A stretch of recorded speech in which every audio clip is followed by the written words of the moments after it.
यात्रा भरत असते. ही जेजुरी सोन्याची जेजुरी म्हणून देखील ओळखली जाते.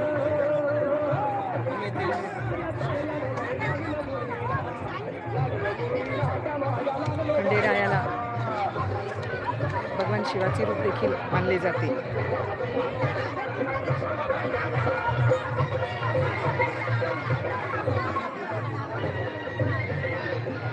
या ठिकाणी भाविक एकमेकांवर भंडारा उधळत असतात, ज्यामुळे संपूर्ण परिसर हा पिवळा होतो. इथे आपण बघत आहात अनेक लोक कळी भरतायत, एकमेकांना भंडारा लावतात,